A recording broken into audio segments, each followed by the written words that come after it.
안녕하세요. 김신철 변호사입니다. 채무자 구제 제도로 대표적인 게 신용회복위원회의 채무조정 제도하고 법원의 개인회생 제도가 있죠. 그래서 채무자들은 자기에게 맞는 구제 제도를 선택해서 이용하면 되는데요. 자, 그런데 채무자가 빚에 쪼들리다가 급한 마음에 신용회복위원회에 채무조정을 신청했다가 나중에 아무래도 개인회생이 더 유리한 것 같아서 이 회생 절차로 갈아타기를 하려는 경우가 있어요. 또 반대로 이 개인회생을 신청했다가 신용회복위원회의 구제 제도로 갈아타기를 하려는 경우도 있고요. 자, 그런데 이 경우에 문제없이 갈아타기를 할 수 있는지 오늘 한번 알아보겠습니다. 일단 이 신용회복위원회의 채무조정 제도는 세 가지가 있죠.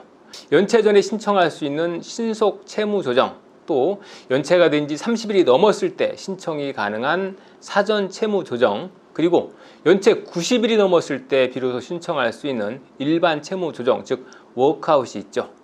자, 이 신속 채무조정 제도는 채무가 연체되기 전이거나 또 연체가 30일밖에 안 됐을 때 선제적으로 채무조정을 하는 그런 제도죠.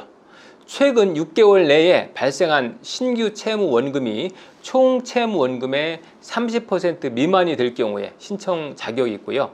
또 금리가 10% 미만이지만 어쨌든 이자가 붙죠.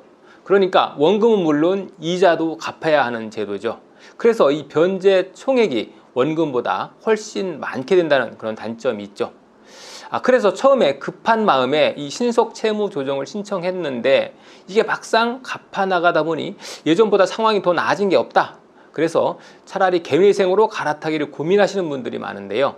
이 신속 채무 조정에서 개인회생으로 갈아타기 하는 것은 당연히 가능합니다.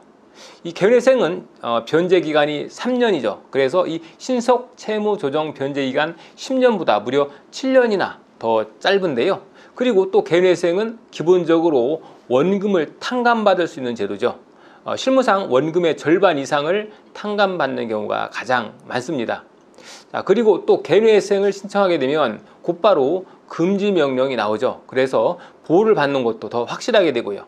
그래서 이 신속 채무 조정을 신청했다가 개인회생으로 갈아타기 하는 분들이 많은데요. 자, 그런데 또 이번에는 반대로 개인회생을 신청했는데 나중에 보니까 문제가 생겨서 워크아웃으로 갈아타려고 하는 분들도 있죠.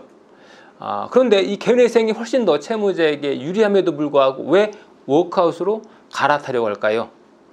보통 회생을 신청해도 원금을 탕감받지 못하고 100% 다 갚아야 되는 그런 경우가 있는데 이런 경우에 개인회생에서 워크아웃으로 갈아타기를 하는 경우가 있습니다. 일반적으로 개인회생은 3년만 갚기 때문에 기본적으로 원금은 다 못 갚고 나머지 원금은 탕감받는 경우가 많죠. 그런데 도대체 원금을 전부 다 갚아야 되는 그런 경우는 어떤 경우일까요? 채무자가 대출금 대부분을 도박으로 탕진한 경우, 이런 경우는 원금을 다 갚아야 되죠. 그리고 도박이나 주식과 관련이 없지만 채무자 소득이 너무 많은 그런 고소득자인 경우에도 원금을 다 갚아야 되는 경우가 생기죠. 예를 들어서 채무자가 빚이 1억 원 있는데 이 채무자가 한 달 소득이 450만 원이 넘어가는 경우가 있죠.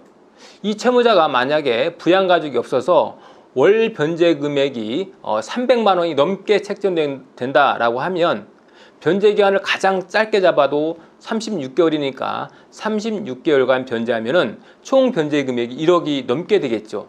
이런 경우에는 도박빚이 아니어도 원금을 다 갚게 되는 셈이 되는 거죠.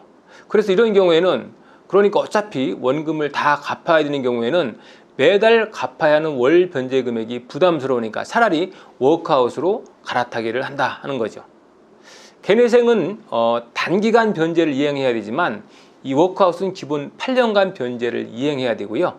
또 부양가족 인정 범위도 개인회생은 엄격하지만 워크아웃은 부양가족의 인정 범위가 더 넓죠. 그래서 자녀들이 성년이 되었어도 대학생이라면 경제활동을 못하는 것으로 보고 부양가족으로 인정해 주기도 하는데요. 배우자도 또 부양가족으로 더 인정받기가 더 쉽고요. 그래서 어차피 원금을 다 갚아야 할 바에는 굳이 3년간 힘들게 갚는 것보다 8년 동안 여유 있게 갖고 싶다 이런 분들이 워크아웃으로 갈아타기를 한다는 거죠. 그리고 또 아주 예외적이기는 하지만 연체 기간이 길다면 워크아웃으로 갈아타서 원금도 탕감받는 경우가 있는데요. 왜냐하면 이 부실 채권이 상각이 되면 원금의 30% 정도 수준으로 채권이 대부업체로 매각이 되는데요. 이렇게 되면 원금도 탕감받을 가능성이 열린다는 거죠. 그래서 도박 채무가 있는 분이나 이 고소득자의 경우에는 개인회생을 신청했다가 워크아웃으로 갈아타기를 하는 경우가 있다 하는 겁니다. 심지어 이런 경우도 있는데요. 신속 채무 조정을 신청했다가 개회생으로 갈아타기를 했는데 개회생을 통해서 변제를 이행하다 보니까 너무 변제하기 힘들다, 너무 빡빡하다, 그래서 나중에 다시 워크아웃으로 다시 구제제도를 갈아타게 하는 분들도 있다 하는데 이것도 가능합니다. 다만 이 회생 절차가 폐지가 되어야만 워크아웃 신청이 가능하죠. 그것은 참고하셔야 되겠습니다. 오늘은 신용회복위원회의 구제제도와 법원의 회생제도를 서로 갈아타게 하는 것이 가능한지 한번 알아봤습니다. 김신철 변호사였습니다. 감사합니다.